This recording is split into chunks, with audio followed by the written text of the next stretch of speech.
Sometimes in life, when you're in a relationship, you forget you have control sometimes. Welcome to the Triple Take. I'm Manny. Frank. I'm single. You ain't controlling me. No, you should have said, I'm free. I'm not free. Society doesn't let me be free. They try to put you down and keep you there. Oh, yeah, they gotta pay for that ass. You ain't free. Talk to Mo. It's juicy. I'm uncomfortable. Today, we're gonna be just rambling about like a bunch of different stuff. But first things first, obviously, Marvel. We gotta bring it back to the Manny area of expertise. I feel like all we talk about is Marvel. Down the hot streak. X-Men 97 season 2. It wrapped up last week, but I had responsibilities. That's why we didn't record. I'm sorry. My fault. I take responsibility. Oh man, it's fault always. I mean, no shit. No shit, you take responsibility. So we're gonna review this thing. I'm gonna be honest with you. I'll start it off. Season 2, to me, season 1 was a 10 out of 10, in my opinion. Okay. Season 2 is like an 8 out of 10.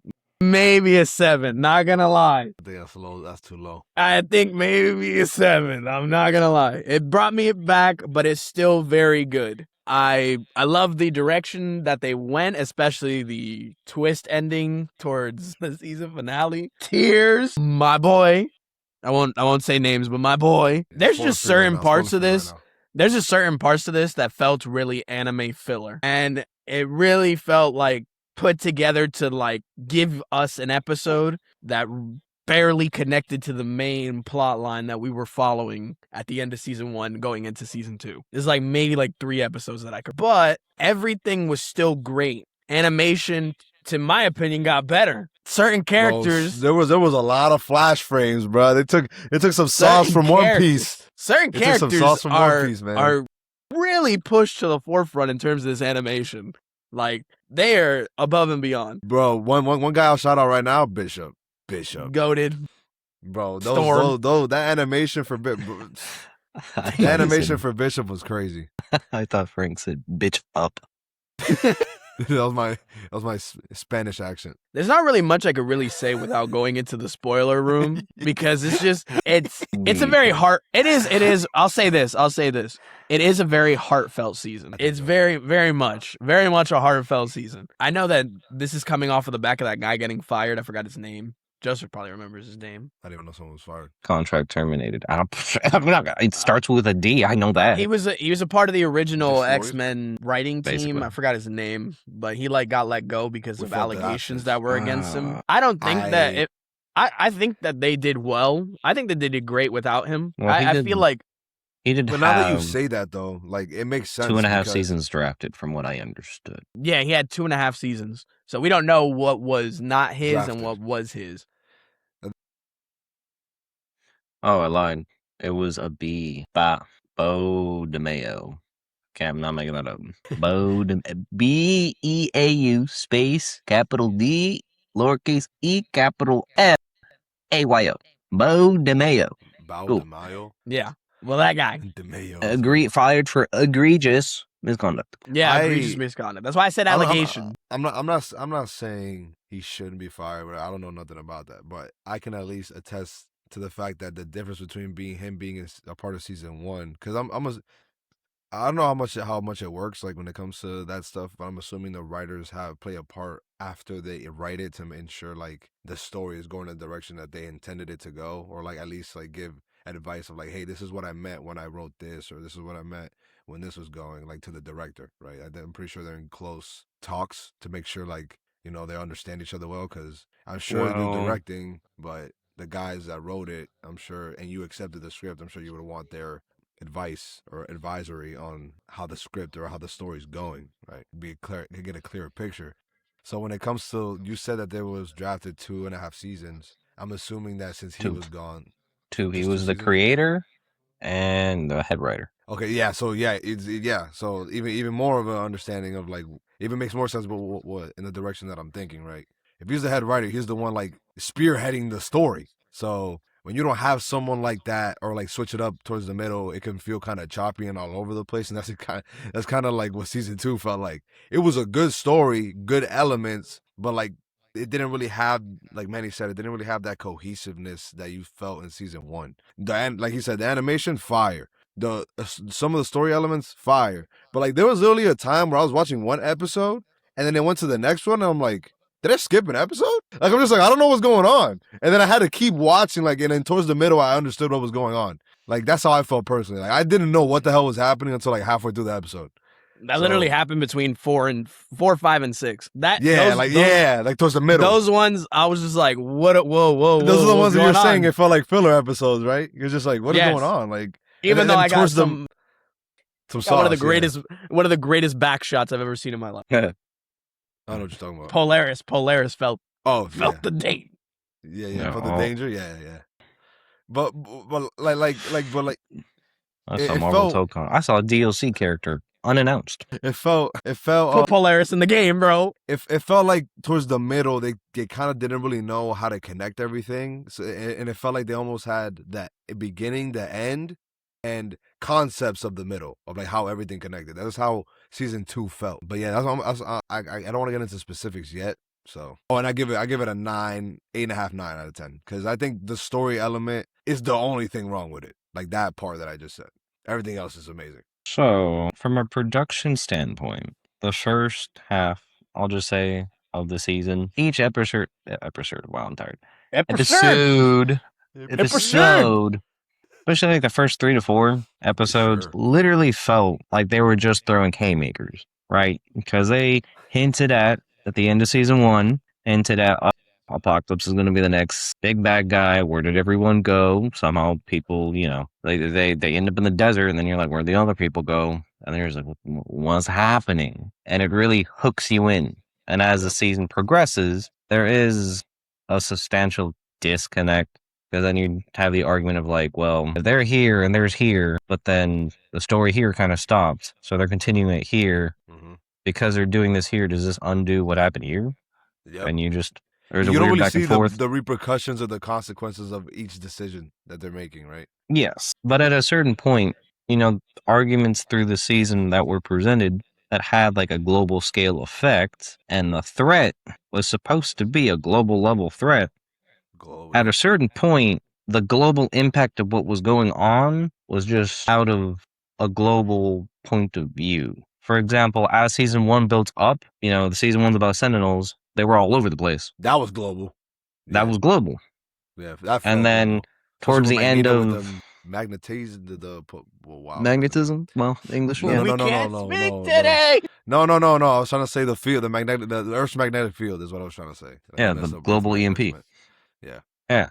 But towards the last 2 episodes of season 2, you didn't get that. It was just all in an enclosed space. Everyone's like, we got to deal with this, and that's how it sounded. So as an overall ranking, there was like very, very, very good story elements. But they didn't necessarily connect too well. And at the same time, with an episode or 2, would have fully solidified season 2, in my opinion. Just because it needed more space to, flush itself out. Or like extend itself like in the middle, a couple episodes. Like if it had that 10 episodes that the first season had, that maybe Joseph believes that it probably would have been a little bit more like put together. Correct. Okay. And I can see that.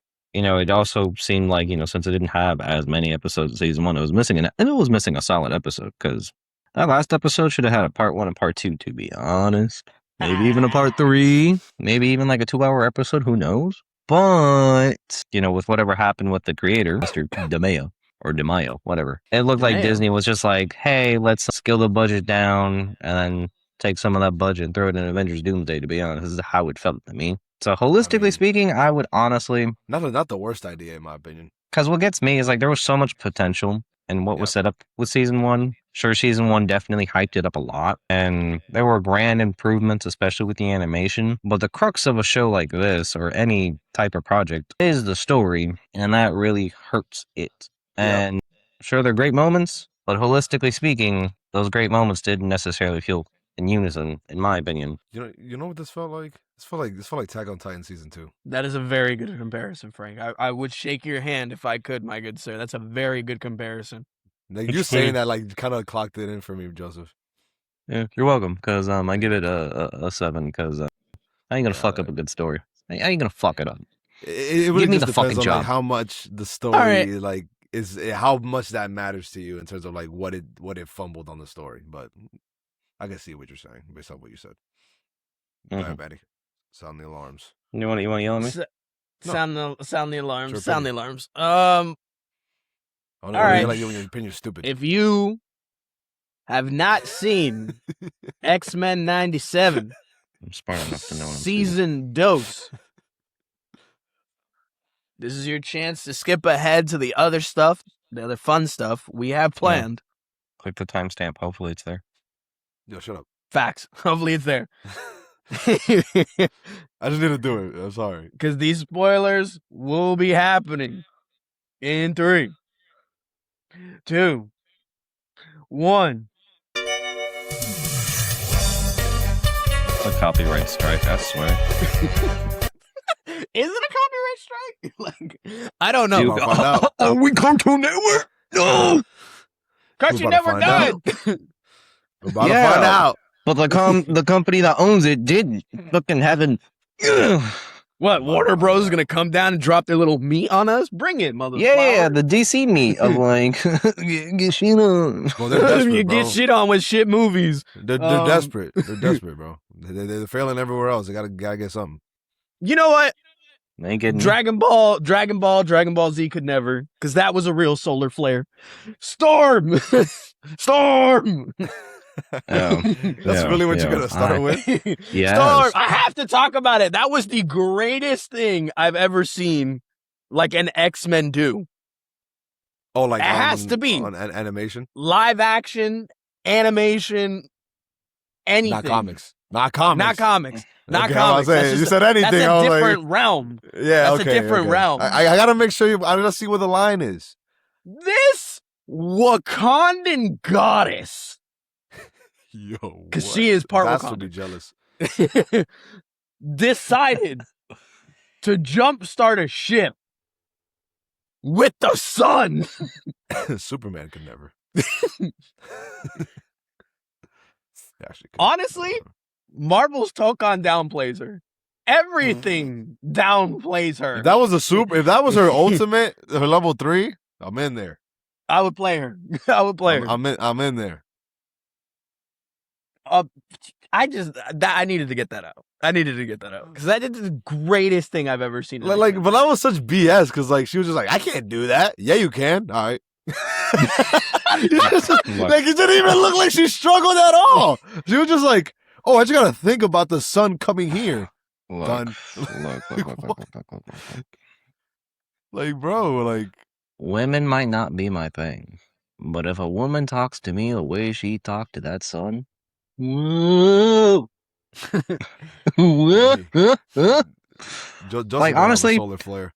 Like aside from like the craziness of Storm's ability to conjure the storm of whatever at this point, solar flare storm, right? And you know her power deals with controlling the weather, so she don't even got to be like respecting nature. Like, give me your power. She literally be like, all right. She don't do that. She respects everything. Like I would love to meet her voice actress and give her like a hug. I think the fact that she does that is the reason why she can, because she feels connected to everything. Sure. Well, that's a big part of like Storm is that fact that she feels the connection to the elements. Basically, you could say the elements. Yeah, She's basically the Avatar on crack. Other Twilight performance. Her 10/10. Halle Berry can the sun, bro. Nah, that's what I'm saying. She's basically the Avatar, but on crack, like on a different level. On a global scale, yeah. I was born this way. On a global scale, she could literally destroy the Earth with the sun. You know, she could break my vibranium. Let's go. Let's break this thing down from beginning to end. Look, the beginning of this, the whole Nathan Summers, them being, in the past. It was a good continuation. That was no for the first. That's why Joseph said those first 4 episodes. To me, those first 4 episodes are all 10 out of 10s. They were great on how they set up everything. They made, what is his name, Joseph? How do you say it? I don't want to say it wrong. How do you say Apocalypse's name? And Sabanur. Yeah, sure. They made him like kind of like border the lines of a good guy and a bad guy, trying to mold him in this way. Yeah, I like that dynamic. and like the Pharaoh. Hmm. You learn that the Pharaoh is like Ramatut. a goat, and Just then say you it, know bro. Just say who it is. We're in the spoiler and then category. it's Jonathan Majors. The real one, the white one. Before the That- retcon. This is white before Nick the Fury. retcon. I wonder if they had that plan that was gonna be Kang before Kang was, what happened to Jonathan Majors. I think so because he's a different guy. I think so. I really hope that he somehow comes back and like just decides to mess them up. Like, I mean, 100% he will. See, and we're gonna get into that later. But yeah, put a pin in that for now. We'll get to that later. yeah, When we but talk like about the whole end of beginning season. part of it really, really fleshed out the past. Charles and Magneto again. The first 4 dynamic episodes was really are good. them. Yep. It's about them. Yep. It's about their dynamic and how they perceive the world, and trying to mold they're this trying to guy come into a together. different person. No, and they're trying to come Right. together. Like even though they have the same goal with differing views, they're still trying to work together. Based off the what happened in season 1, you could tell that they're actually trying to work together towards having the same goal, right?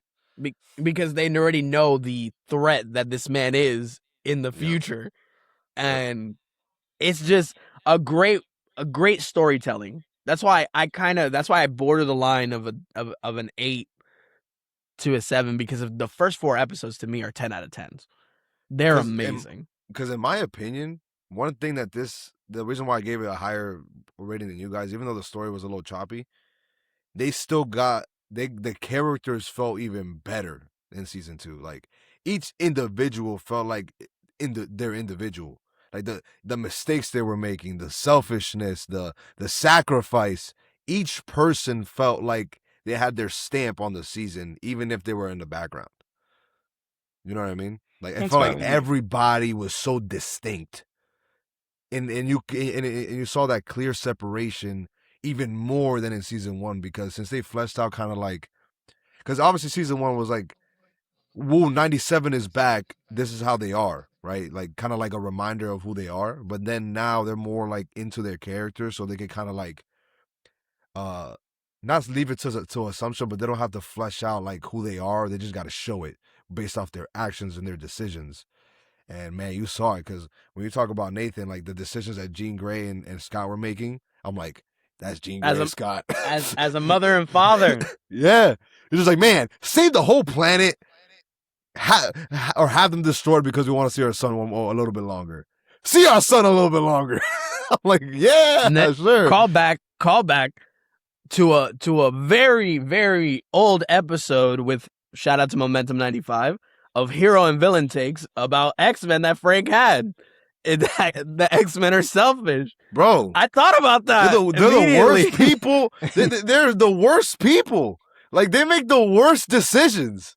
The worst decisions. And then, like, and I understand why they do it, because, like, the dynamic of, like, oh, they're so segregated and they're so, what's it called? Discriminated against. Yeah, thank you. Discriminated against, that they feel like they have to be so, like, everything close to the chest.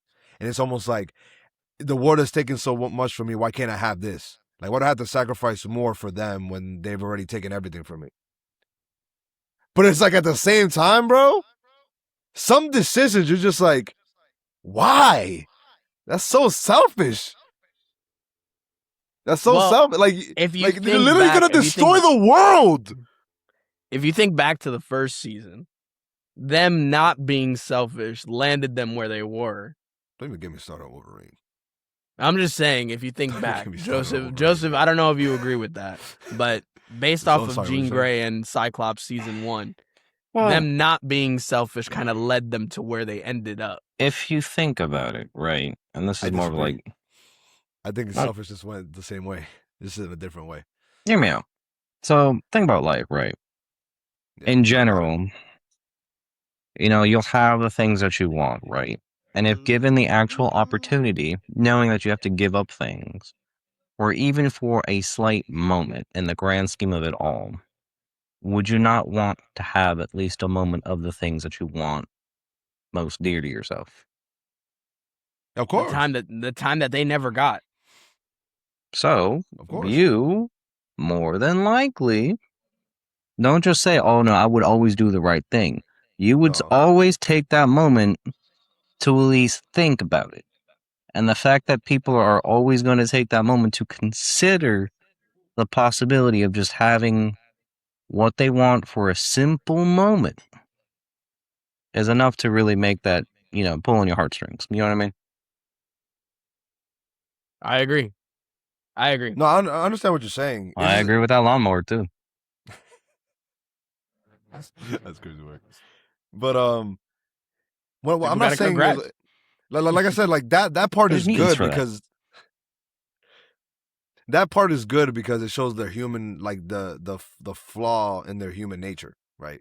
It's like, yeah, sure, the earth may be like everything might be destroyed if we mess up here, but like in this moment, I don't care because I want to see my son, right? That's fine. Like I understand that, but to me, it's like it's just crazy how many decisions like that they make without any regard to like anybody. Like I understand to feel that way. But to make like over 5 decisions where like it's either everything is destroyed and like sure like I'll get this moment but like afterwards everything is gone, or like just like make the most of what I got now and then save the world after, it's just like it's crazy to me. To me that's bonkers.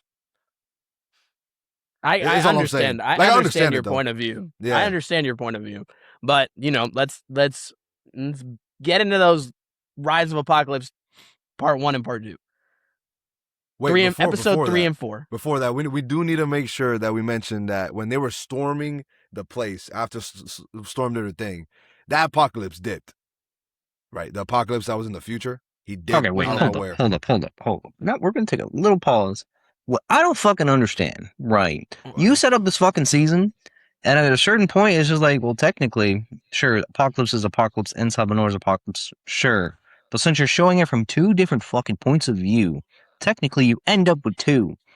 And the one in the past apparently is destined to become the one in the future, and they didn't necessarily explain time travel how, like, most time travel shit would.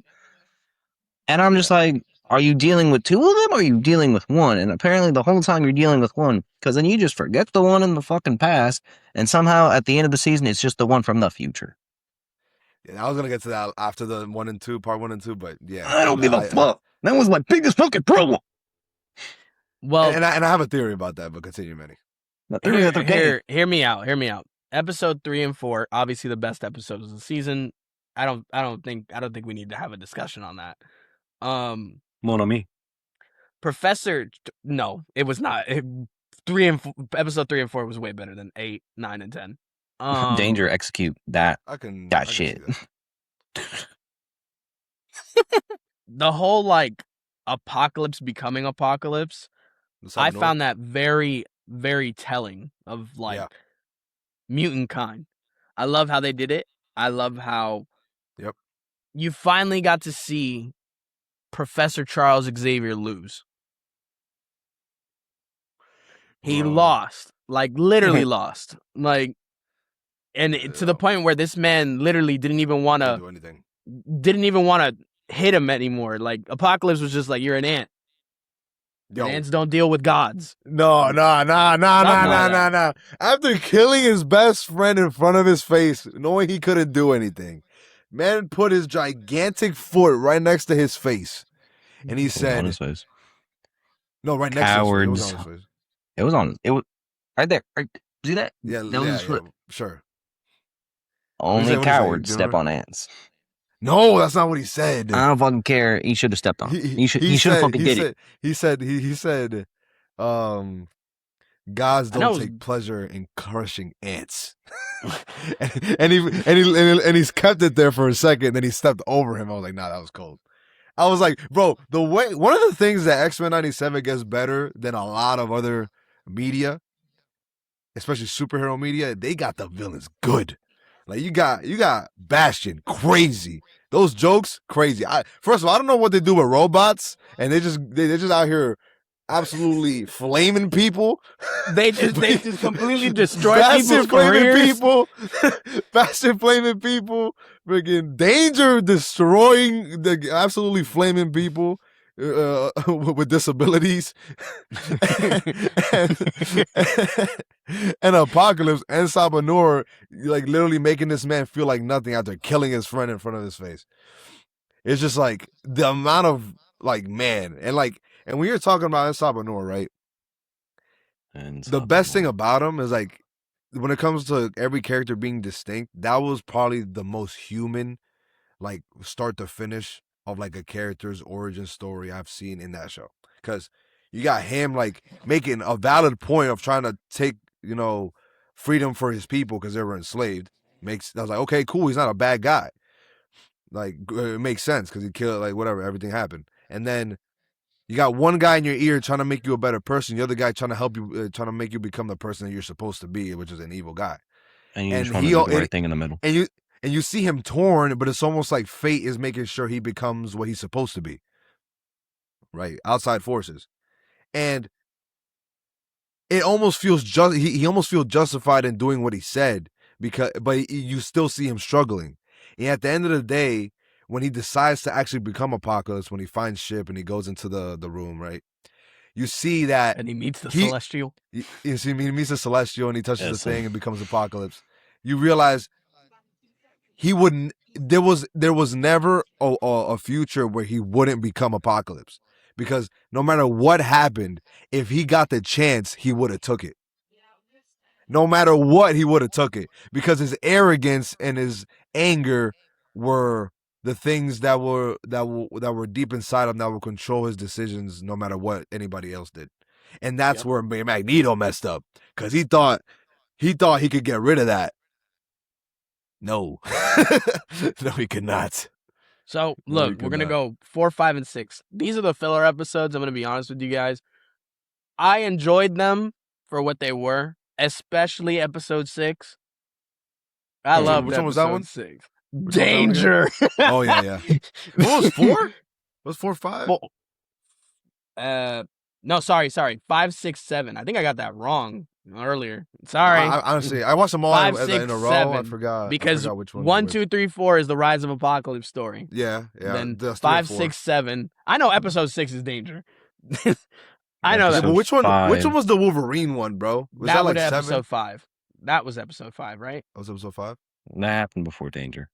Yeah, Okay, so that's episode 5. Bro. The Wolverine one, it made sense. I understand. Trash. It wasn't that good. That, to me, was the Jubilee episode in season 1. Hang on a second. Look, I love Wolverine. Great character. Some weirdness to him in the comics where like he just loves Jean. I think that dynamic is weird. But can't wait to play it. Yeah. I have my gripes about that. But either way, this man went on a whole mission to get his adamantine claws back, because when they were in the future in episodes 1 and 2, this man couldn't do anything. This man was trying to slice things. All he was doing was screaming and punching and getting his cheeks beat. That's all he was. He couldn't do anything because his bones weren't sharp enough to cut the robots. So this man, because he felt like he was demasculated. Wait. Yeah, sure. Demasculated? Demasculated? Emasculated. He was a bitch. Sounds right, but they're not really. But he felt like a bitch. Yeah, sure. He felt like a bitch, right? Say it like it is. And so he went on a mission to go get his claws back without telling anybody. Damn near killed everyone because of it. And said, "I'm back." Hey, wait a minute. He did not. Just to get his claws back. He did not. How more selfish can you be? He did not tell them to come. They decided to come with him.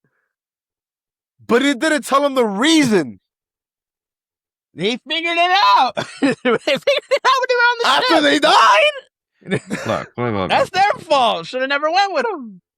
Nah, at the very least, because look, okay, yes, I agree. It's a little bit of a selfish thing that Wolverine did. A little bit. But let me finish fucking talking. Calm your shit down.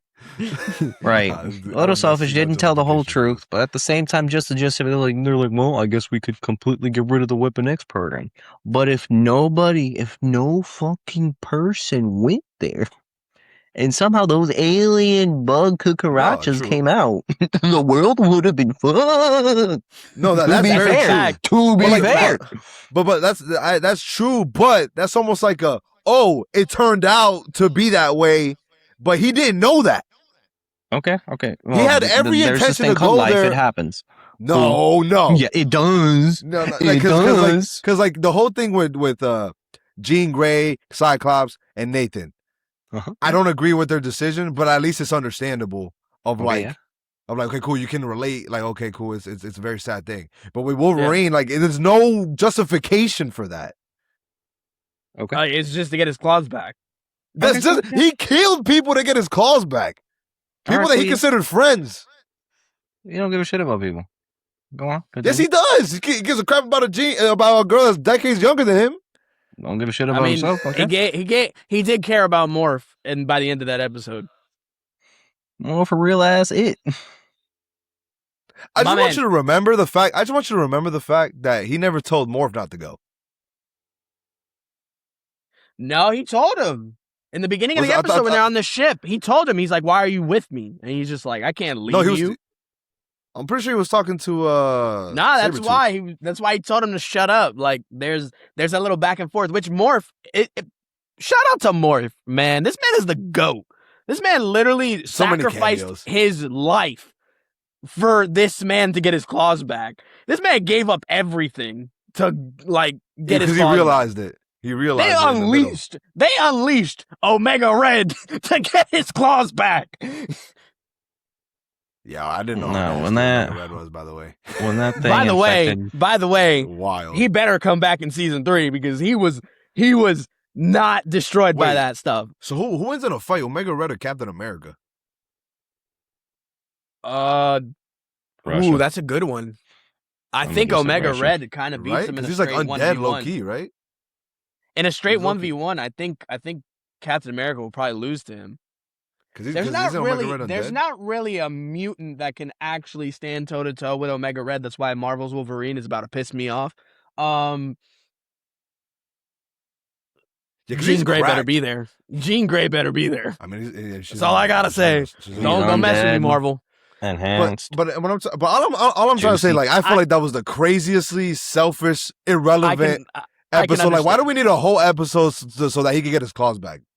That was the worst. Because if he would have just showed up with them, you would have been like, "What the hell? How'd he get him back?" But that didn't need to be a whole episode, in my opinion. Yeah, no. I think that could have been a half episode and call it a day. Yeah. I mean, either which way. And that type of animation, having like a horror like episode, I was at least into that. The moment this motherfucker, this little midget got infected, dog. No, yeah, that was crazy. Dog. That was crazy. Because like when you have the doctor turning into a cockroach, and he was like, "Ew." I don't know about you guys, but when Magneto, because I know this is a famous thing in the comics, when Magneto rips out his adamantium skeleton.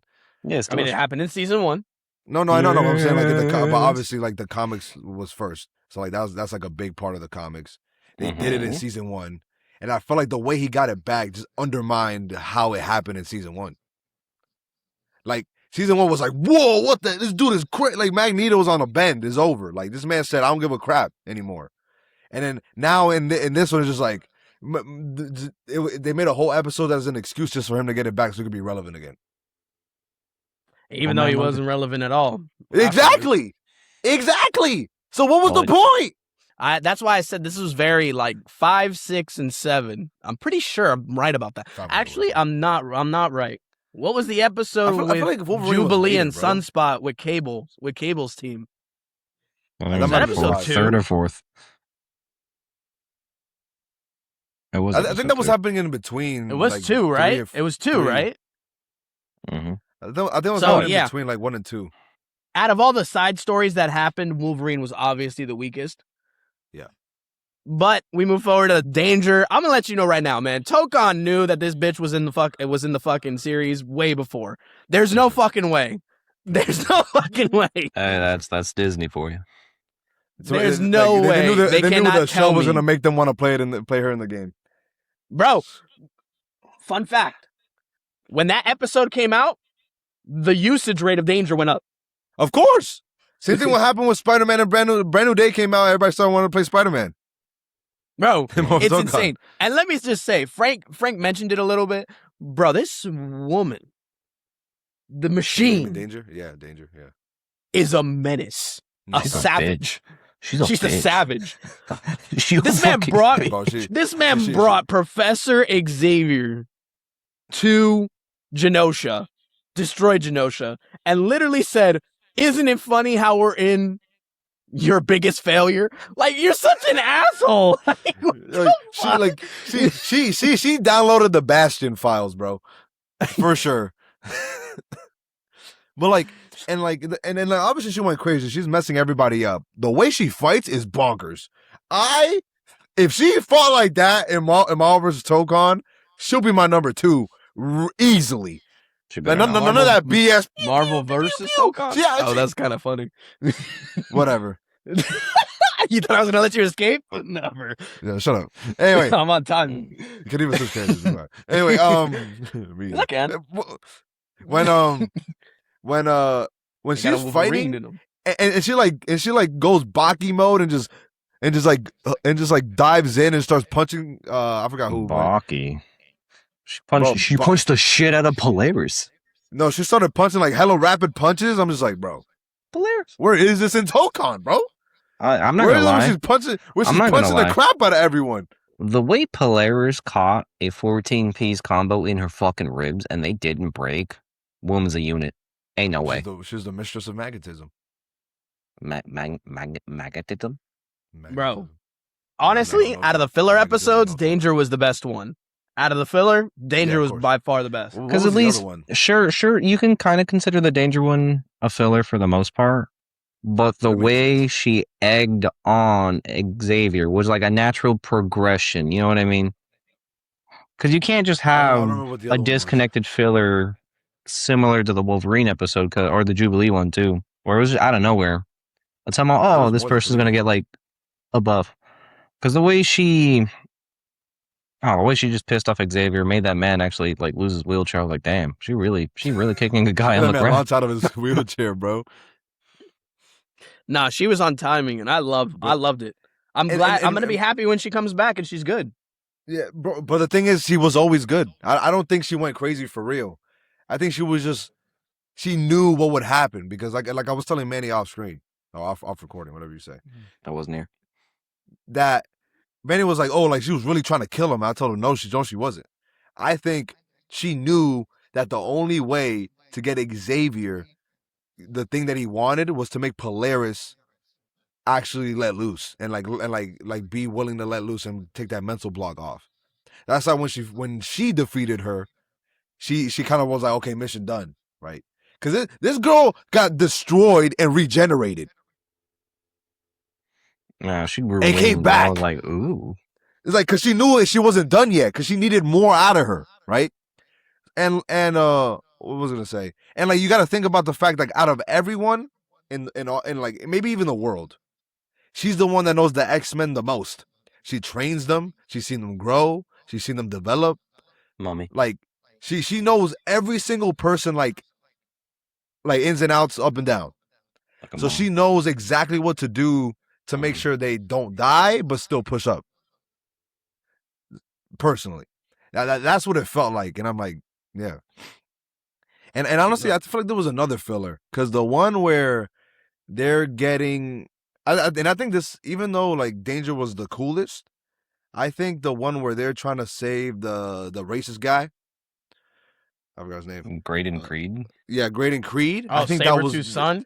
I think that was low key filler, but it was the one that actually helped the story develop more than the other ones. Because it set up Nightcrawler, it set up the dynamic between the Exodus and everybody else. Yeah, it hinted towards season 3. Yep, exactly. And they also finally, after all those episodes, finally really started like to push the human versus mutants again. Like before, it's really in the background, like news. It's like, oh, don't.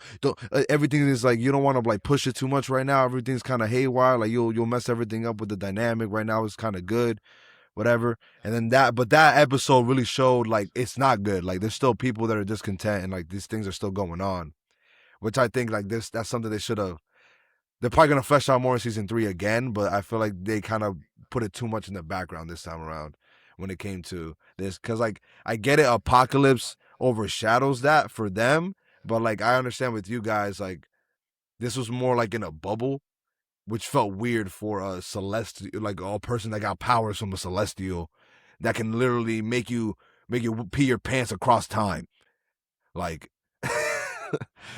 I mean, on that note, like Yeah. comparatively to like season 1, they had the whole discrimination aspect of like humans versus mutants. And the gist of the story was built off of that, leading towards the whole Sentinel thing and then Bastion being, the prime Sentinel that he was, right? Season 1. Yeah. Where, in my opinion, they could have spun Apocalypse as that global threat to still hint at the whole human versus mutants thing. Because the last episode comes and Miss Cooper was like, "Oh, Apocalypse is a threat. Like, we gotta team up." Out of nowhere. After being like, let's just hunt the bad guy. But And was like, remember, okay, that how wasn't do you... Mrs. Cooper. So it was. As it was. We don't know. We don't know which No, it was. which aspects was her and which one wasn't. No, it was her. It was her. It was her. I think I'm telling you right now that's probably a twist in season 3. I That don't sometimes think so. it wasn't her. I mean, No, I see what because- you're saying, but I don't agree. Like, how? Okay, I'm gonna say it's her, because how are you not gonna have Cooper making decisions for X-Force and then a different person impersonating her making decisions? She can be like, what the fuck's going on? You know what I mean?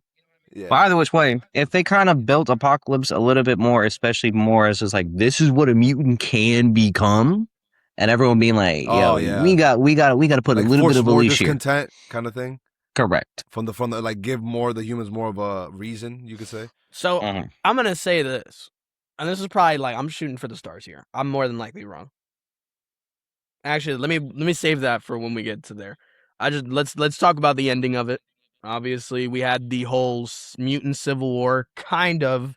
It was X-Force, X Factor, X Corp, all fighting. People chose their sides. It was very similar, you could say, in the sense of season 1, where Magneto kind of takes the mutants and tells them, like, you could choose now.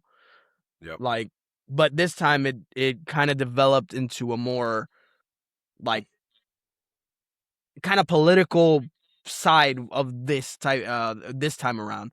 And one person I want to shout very out we haven't Civil talked to him War-y. about is Cable. Cable's dynamic gonna in the entirety of this season Great. is so great. Cable went up for me. This personally. man is literally he turns into the closest thing to a Marine, because he knows what he has to do. He knows how he needs to do it. He knows he has to be the one to do it. And he's going to take out everybody in his way that it seems like they will get involved. And By the way, fought Jean and Cyclops and came out on top. Crazy. Yeah, Even though come out of slow down there, partner. He came out on top. You know why? Because he may not have won the fight specifically, but they were trying to stop him from doing something, but he still did it. That's all I'm saying. They were holding back 100%. Obviously. Because maybe Cyclops wasn't, but did we forget that that Cable also did the one for all punch in season 1? I was waiting to see it. I'm not gonna lie. I didn't do it again. I was waiting to see some nasty I don't think it was stuff, necessary. bro. I don't think it was necessary.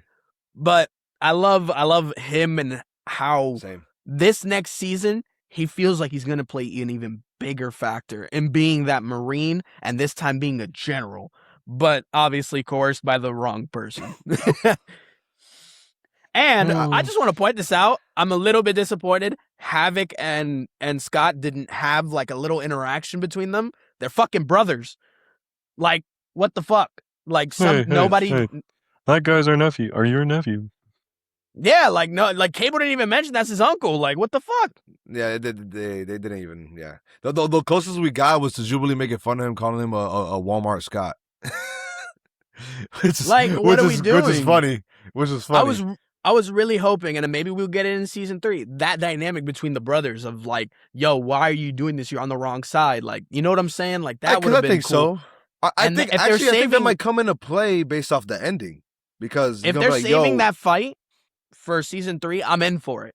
Because they need to fight. The brothers need to fight. Now that you say that, I think they are. because of who takes over the Force. I mean, not the X. What's his name? What was it? I mix up the names. X Force. No, there's something The else. X-Force. Yeah, X-Force. Is it X-Force? X-Force. Yeah. Then X which one's Factor. I'm Cables? sorry. Yeah, I'm about to say sorry, it's X X Factor. Factor. Yeah. I thought X Force was Cables. Yeah.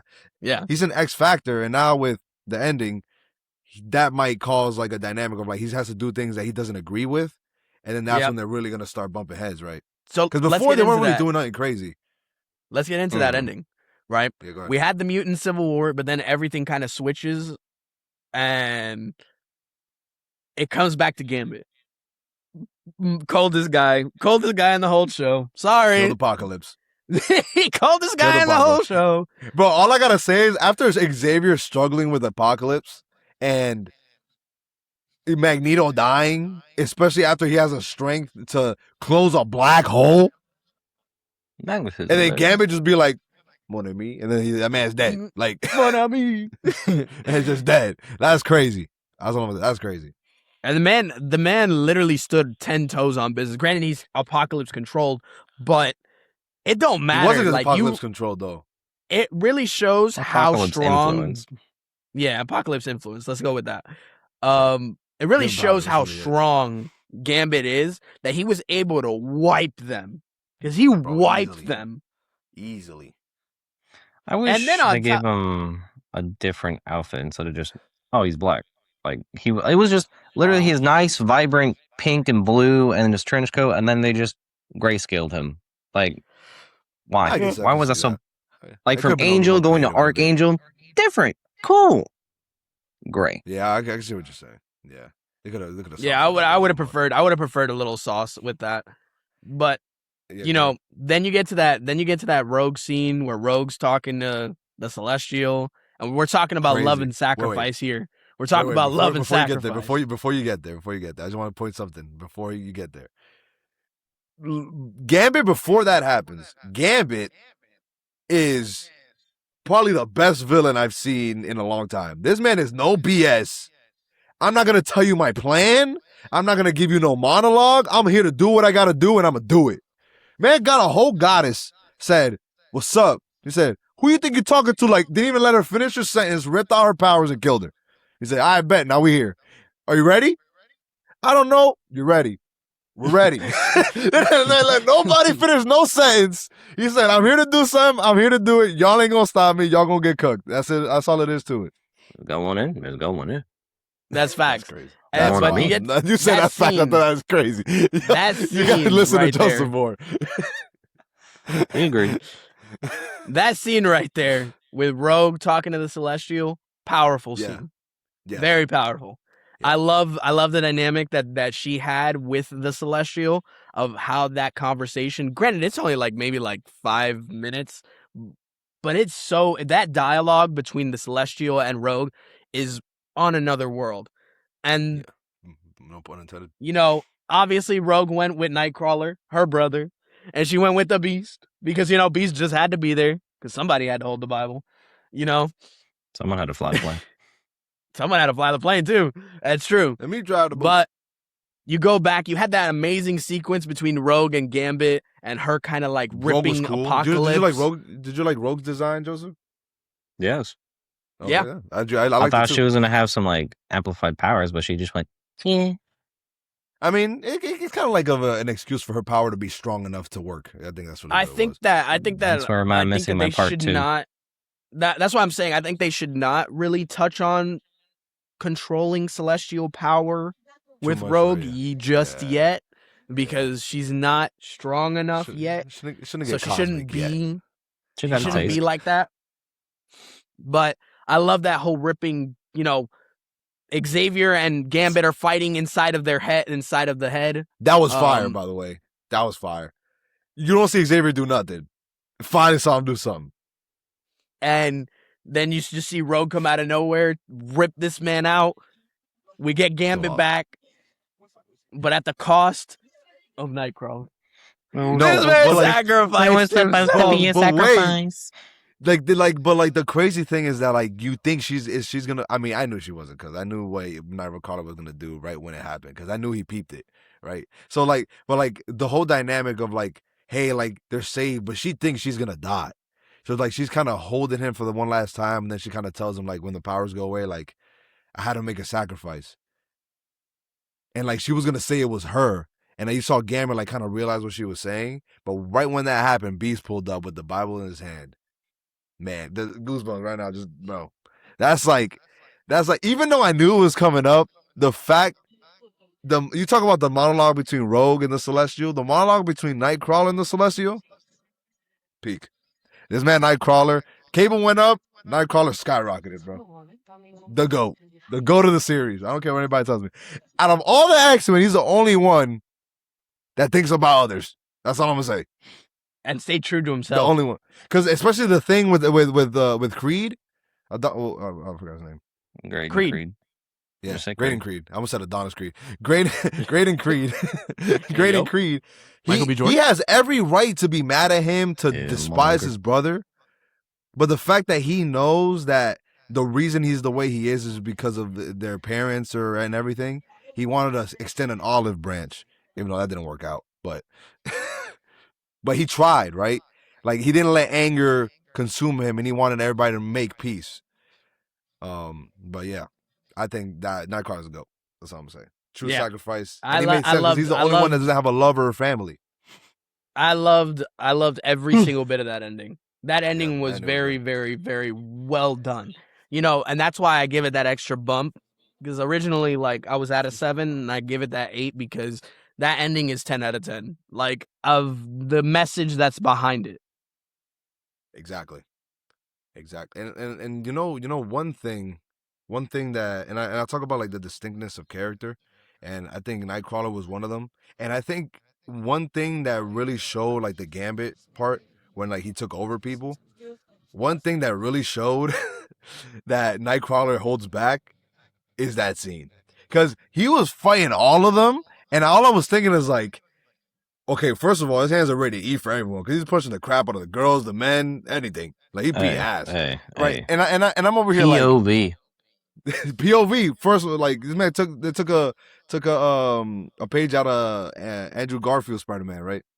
So, and the whole time I'm thinking, I'm seeing him fight. I'm just like, yo, this dude is so annoying. Like, what are you supposed to do against this guy? Or like, as soon as you think you can do something, he teleports and punches you in the face in an instant. Like that's insane. And then you go from that to him sacrificing himself. Yeah, I just think it's crazy, bro. Save the one or save the many. That's the whole dynamic of the ending. We have the post-credit scene. We'll talk about it real quick. Mystique obviously is revealed as Val Cooper. She's inside of what I'm assuming is X Factor. Like the office of like all the information and stuff, yeah. And she sees the real Val come in and just shoots her. Mama is mad and she's coming for blood. I don't think she knows he's dead yet, though. That's what's good. That's why I'm saying it. Mama's mad. She's going to be mad. Because I don't think she was her from the beginning. I think she just morphed into her to infiltrate and get what she wanted, and Val was Val the whole time. That's what I think. So one theory that I have, obviously, like I said before, I could be very wrong. That's fine. That makes me believe that it wasn't her the whole time is because you notice when she was Val, she had the ponytail. Then when Val walked in, she had a different hairstyle. Well, she was in her like red skirt. Like exactly. She was in her. So I'm grasping at straws here, but I think you are. I think that Mystique was her being most of the time. Because the thing about it, when she had the ponytail, she was like in her actually in a tactical suit, like a tactical uniform, like I'm mean business type of like. It's just, I gotta get down and dirty. To me, it would be a lot more beneficial if it was her the whole time. I don't think so. I think that Mystique, and Frank and me talked about this, Mystique being not necessarily being the big bad of season 3, but playing a huge role in what could happen in season 3. I think that she is a beautiful transition from where we are to where we're going. Because if there's somebody that can manipulate the X-Men, and manipulate all the mutants and the political people, including Creed, it's Mystique, because you don't know who she is. She people say Black Widow's a good spy. Mystique is crazy, bro. That's the like, proper and another redhead. thing and another thing that another thing that I realized too is that one thing that I realize is good for Marvel right now is like when they go to this cosmic level, it's very important to bring it back down. Because when you bring it back down, you kind of, and I think Joseph talked about this about Marvel before, like you start seeing the consequences of everything, like in a more personal, like perspective of like what's happening with politics, what's happening on the streets, like how are people getting affected by this. And I think Mystique being like the main point of like everything is like trying to like tie everything up in a nice bow after the events of everything that just happened, and everybody's just trying to go back to a normal life. Mm-hmm. This dynamic of her being the villain or her manipulating everything and like they don't know what's going on is gonna bring it all down again and make it a lot more personal, you could say, opposed to this overarching villain with this crazy world-ending power, right? An example, which it's a very, very, very slight detail if you're watching season 2 from season 1. Because season 1, you have the human Sentinels, right? Yep. In season 2, or at least at the end of season 1, you see the news reporter who was, or the news anchor who was a human Sentinel, but you see, while she's reporting in season 2, you see the lines on her face from when she was a human Sentinel. You know how they have those like circuits or whatever? She has the scars of it on her face. It was like little details. Damn, what the heck? To me, Crazy. make the difference. I agree. I thought you were gonna say the fact that X Factor, when the humans went into the battle, that they were riding Sentinels. I thought that's what you were gonna say. I don't know. Like, yeah, sure they were piloting them, but That's crazy. they learn not to just let them do their own thing. Yeah. You know, good on humanity. We need a human to control this, please. So one thing we did when we'll wrap this little section up. One thing we did back when we reviewed season 1, is we shouted out our favorite character of the season. Good on me. My favorite character this season is Cable. Yep. I love that man. We didn't even mention the fact that this man shot somebody in the face. Yeah. Yo, this man had no hesitation. This man Xavier said, no! Sorry. No, nothing. Gone. I think Cable the was one the MVP. or the many. That was the fight. The one or the many. That's me. That's mine. Didn't matter though, but go ahead. Next. Me, I think Joseph was thinking. So me, it was Nightcrawler. Even though he didn't play a big role like with crazy power, crazy fight, but the emotional and like character development aspect of how he's the one that was able to make the best ending due to his sacrifice and sticking true to his values and being the only one that's not so selfish about everything that he wants to do and sacrificing himself for others, and puts him to the top for me.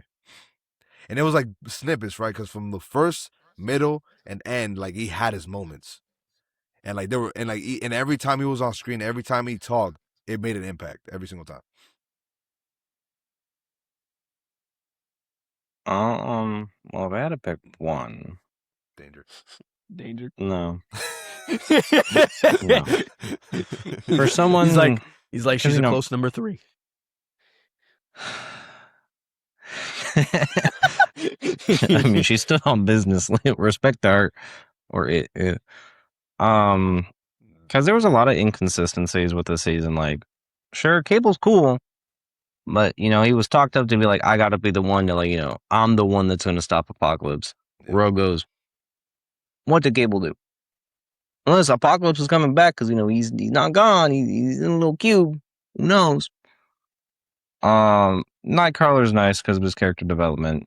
Because at the end of the day, he just stayed true to himself. You see that inner conflict within, like, hey, like I want to do the right thing, but then the humanity in me is just like, you're pissing me off. Like, how can you still be like this? Yeah. But then even then, Nightcrawler himself to a degree, he does respect it for what it is. But I think the person that I would say is my favorite is Magneto, because at the end of the day, he's like, you know what? I'm still trying to do my right thing. And he knows he fucked up. But at the end of the day, everything he tries to do is towards the betterment to a degree. Because the man's pissed off, and then even at the very end of it, he could just admit. Nah, he could bro. just admit. When he was Shout in out the to the desert, fact that this man was the freaking GOAT of the first season. He was my favorite character in the first season. Of course, that man was And fire. now Just is literally saying he only had 4 episodes, and he's the GOAT of this season.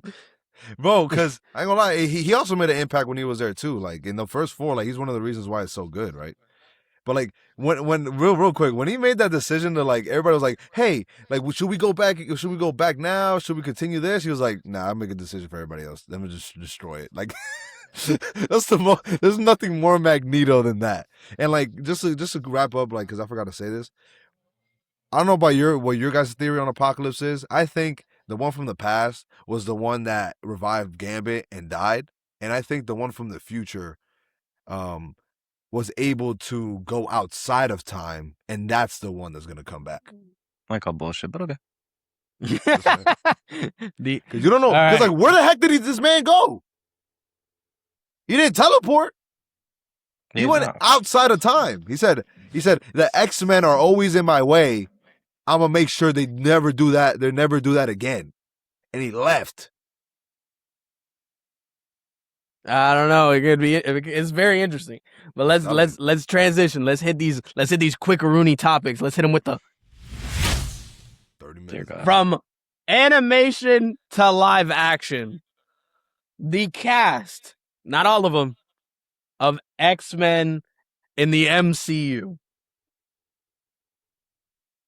We already knew based off of Brand New Day. Spoiler if you haven't seen Brand New Day.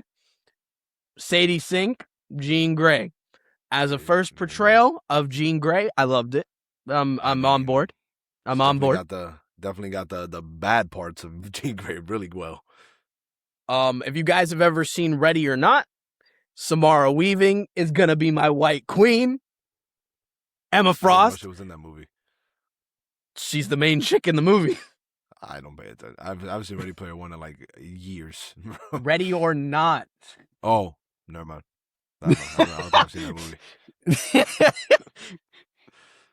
Ready or Not, here I come. You can't hide. Why is that not in the movie? That's a good one. Why is that not in the movie? But Samara Weaving being Emma Frost, I think is a 10 out of 10 casting. She looks the part. She looks the part. She's a great actress. And I think that she's going to nail being the anti-villain. Because she's more of a villain than she is a hero. I mean, because Emma Frost in X-Men 97 is a good portrayal, of how she is. She only shows up for one scene, and she's the queen of that scene. She was in the first season. She was? Yeah, when they're in the meeting, the council meeting of Genosha. She's the main person in Genosha. She's talking to Madeline Pryor. She's like, a lot of things on her mind. I know she's not in the show for that long, but the when you see her in the first season and in the second season, I think those 2 moments show who she is as a character very well.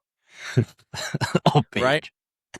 Yeah. So the next one that obviously got revealed was Kit Connor as Cyclops. Look, another, to me, good casting. He looks the part.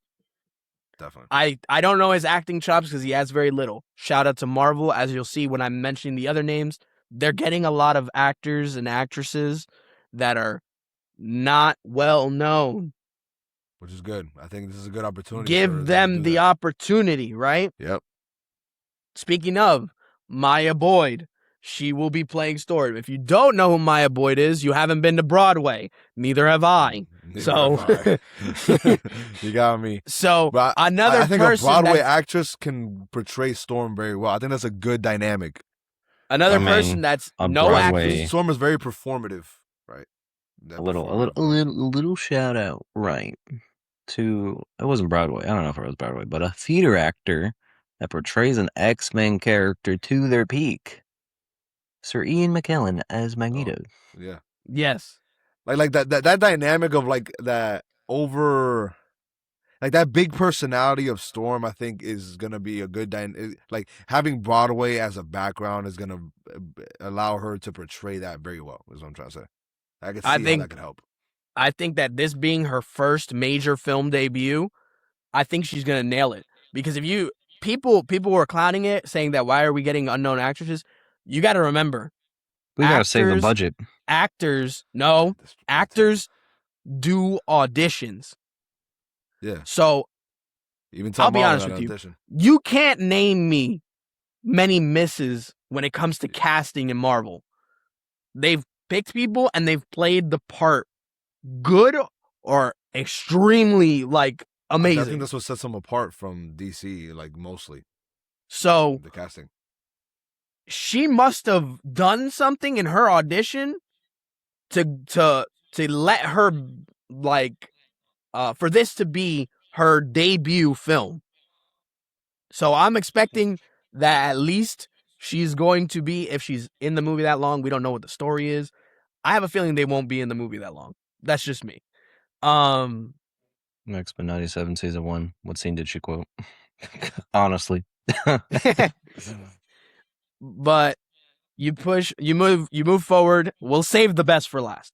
Yeah, Christopher Abbott as Professor Charles Xavier. That's weird to me. It was weird, and then people started putting fan edits of him like in the chair and bald, like, and the way he looks fantastic. I don't know. And on top of that, he has great acting chops to back it up. I think he's gonna play. I think he just looks weird. I think he's gonna play the role really well. It just depends on who they cast as Magneto. That is gonna play a big role because them two need to have synergy. That's just me. Which that's fair. One issue, or not issue, but like a potential thing that will occur with Magneto as the years go on, is he always going to be about, like, his traumatic background, is it always going to be about the Holocaust or like some other form of discrimination as like time goes on? Because like, you know, if you say Magneto, oh, he's a Holocaust survivor, but like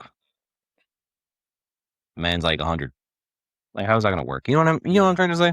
Yeah, like how long is that gonna be a part of his character when he has enough? Yeah, I know what you're saying. I know. I saw somebody say something about that because it's like, you know, technically Marvel is caught up in its timeline. Technically, it's like 2028 in their timeline. Yeah, and that would mean that Magneto's like 100. So yeah, pretty much.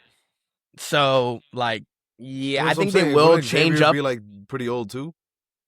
Because I know people had proposed the idea of certain like black actors to be Magneto, which is cool, but then like opposed to like the Holocaust, like as an example, would be, what was it? I don't remember what country in Africa, but they had that whole like genocidal thing. Like that could be an example, a way to like segue that. You know what I mean? Yeah, they could spin it. I think I know what you mean, but I just feel like that part is such a big aspect of the character. I think it'll be weird. Like I don't care like if he's black, but it wouldn't make sense if they do that he's Jewish and he's Holocaust. I think that's because there has to be some that wouldn't make any sense. Like I would rather it makes sense though. It's hard to say, but like Magneto needs that traumatic background that the Holocaust laid out for him, and then to be like, "Oh, this is kind of like this," is a little wild to say, to be honest. Politically speaking, I think it'll make it worse. Even like if they try to go the route like his ancestors were a part of the Holocaust, and that's he had to go through something himself. I think they should keep him. Unfortunately, Magneto. Not unfortunate, but I guess unfortunately for black actors, I think that's someone that should stay like in like very Jewish characteristics to keep that character. I think that's very important. I think that's a very important part of his character because that's the whole reason why he's like advocating for mutants and stuff like that because of that background. Just lived it. Yeah, and on top of that, I think we're putting a little bit too much emphasis on the timing of it. I mean, yeah, true. Do we really care like about the timing of everything? Does it need to be historically accurate to the real life? No, I don't think exactly. so. Exactly. I agree. Plus, it's a different universe. It could maybe it happen. I mean, that would be crazy, but maybe it happens sooner. Or maybe they won't even touch on it. They'll just touch on the mutant part. probably. They probably will skip it. Then Yeah. They probably. I don't think they're gonna get into that. last to two. be honest. Last two, because I said I'll save the best for last. You better say the right best for last. Adam Driver Oh is my God, Nathaniel. this man is so biased. It's not gonna be better. Nah, I disagree. Nathaniel Milbury. And for those of you who don't know, who got you could tell in D23, nobody knew who the fuck Mr. Sinister was. They didn't know his real fucking name because nobody popped for that shit.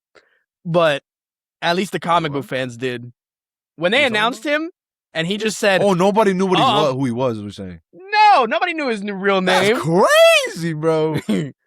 That's crazy, bro. That man's an animal. So obviously, Nathaniel Milbury is going to be Mr. Sinister. You cannot tell me that this man, Mr. Sinister, based off of video games, the X-Men 97 show, that this man doesn't deserve a live action portrayal. And to give it to Kylo Ren is 10 out of 10. 10 out of 10. The only saving grace of the last trilogy, of the latest trilogy of Star Wars, was the portrayal of Kylo Ren, in my opinion. Granted, I would have loved him as Magneto, but I'll take Mr. Sinister. Sinister's better. Mr. Sinister's better. I agree with Frank. But he could have done both really well. Yes, I agree. All right. But if there's anybody that played Mr. Sinister, he's the guy. All right. You gotta save the best for last. And now for the mid casting, we're not even close to the one he just said. For the greatest casting, I'm on the hype train. Now you know who Me and Joseph are. Me and Joseph are on the hype train. Joseph's eye roll says wait. If I don't hear her say, Remy. Yeah. Oh, God, so I guess it's an obsession callback. I didn't watch that movie. You should. Indy Navarrete will be playing to say it right. The Southern Belle, Rogue. We're in there. You want to know why I'm in there? You want to know why I'm in there? Let me tell you something. This is why.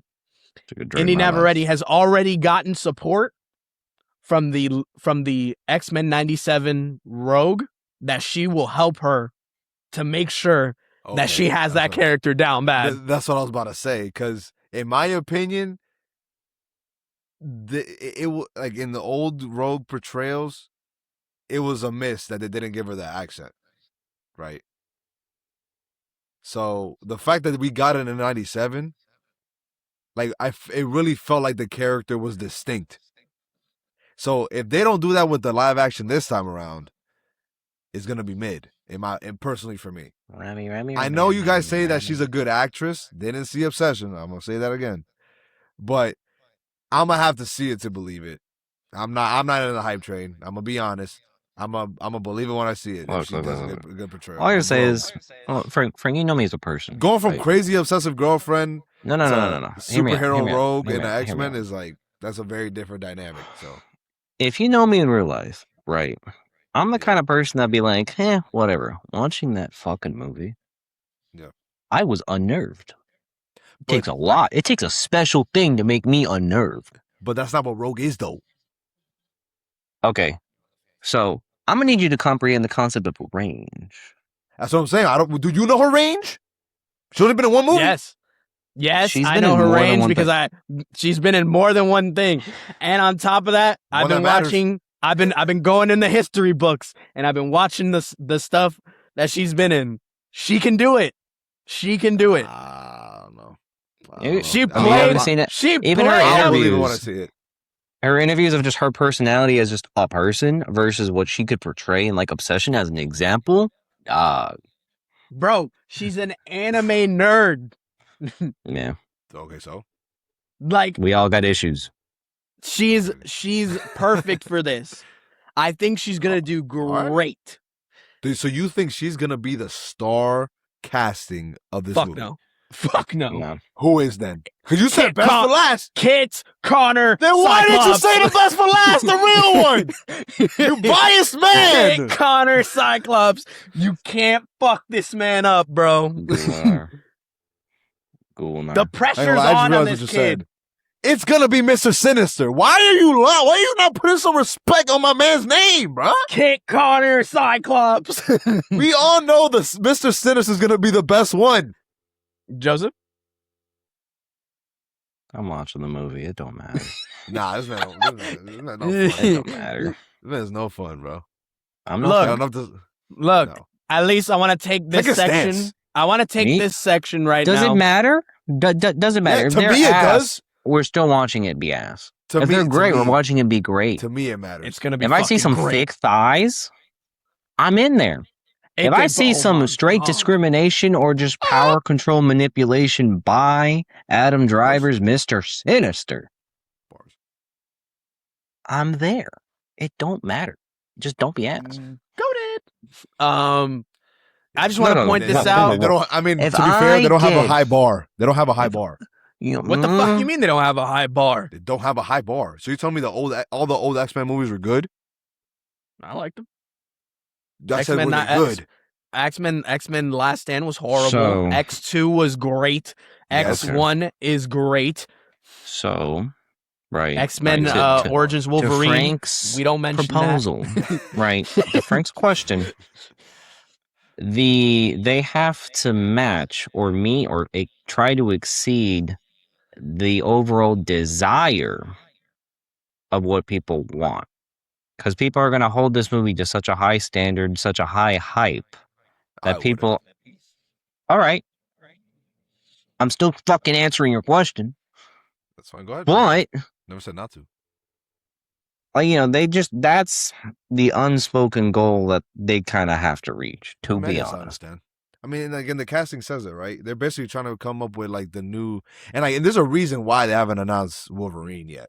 Because they didn't know what to do with the Because event. Is that even a castable character? That Probably character, that actor who They hired plays me. Wolverine is gonna be literally persecuted against Can I for be honest? every single detail. What's worse, the expectations of Black Panther or Wolverine? Wolverine. I agree.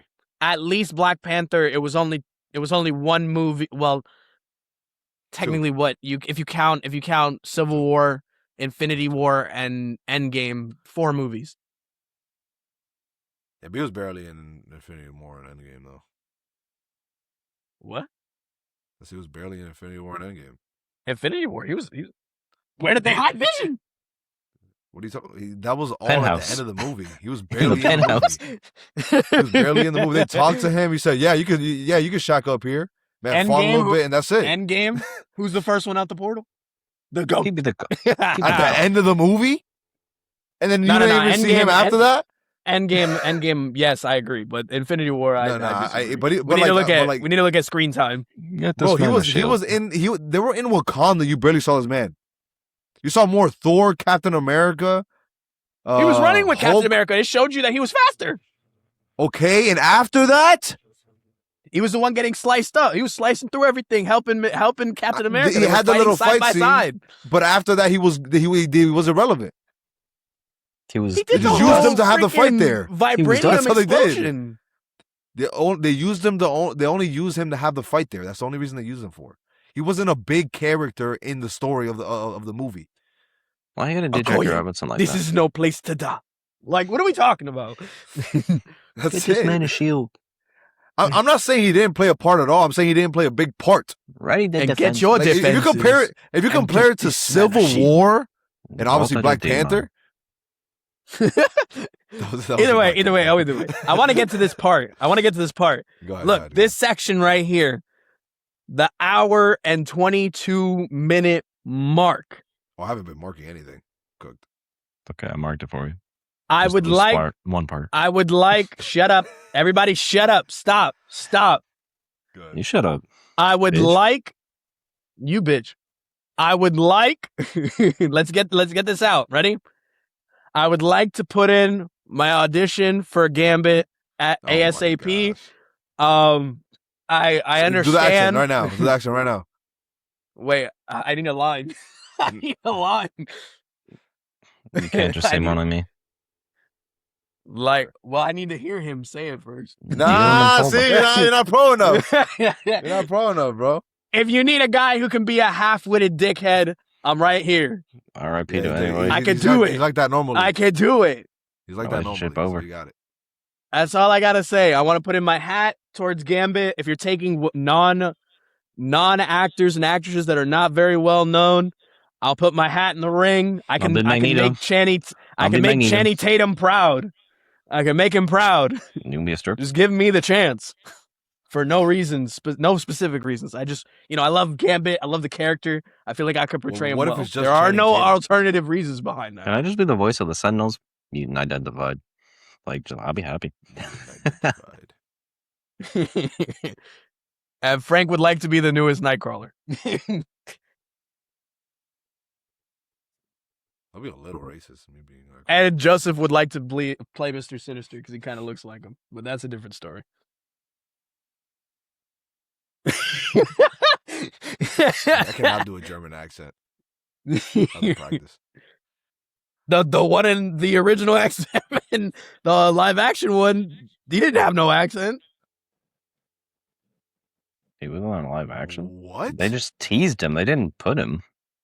He's an X2, you dick. Well, you said an X-Men 97? No, I'm saying X-Men live action. Oh, okay. Yeah, no, he didn't. But which I think was stupid. He should have. The villain from Spy Kids. The villain from Spy Kids was Nightcrawler. Yeah, you're stupid. Either way, I'm putting my name in the hat. That's the main focus. Keep the main thing the main thing. No. I can make Channing Tatum proud. I can hold up the mantle. You couldn't be the Karate Kid. You know what? I'm about to make a name for myself here.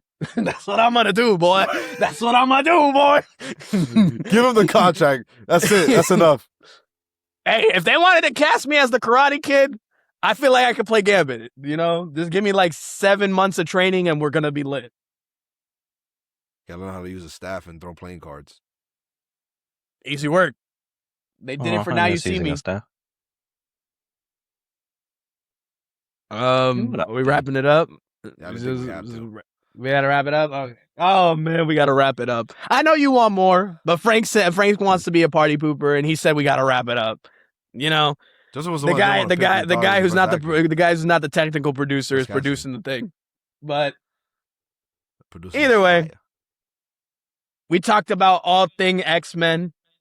We want to know your thoughts on X-Men 97 Season 2. Are you going to be watching it? Did you even watch the first season? Do you even care about the X-Men? I know I do. Until X-Men 98. Oh, yeah, that's another thing I should probably say. I'm not as big on the X-Men as everybody else, so, yeah. Yeah, it's them. Mon ami. I just don't think. I think they're a little bit overhyped, but. No. Shout out to the previous Heroes and Villains hot takes. Go watch it if you haven't seen it. This has been the Triple Take. I'm Manny. I'm Frank. Nathaniel Milbury. Mutant. Yeah, no. I'm Joseph. Yo, I'm gonna get like an AI image of myself in Gambit. Peace.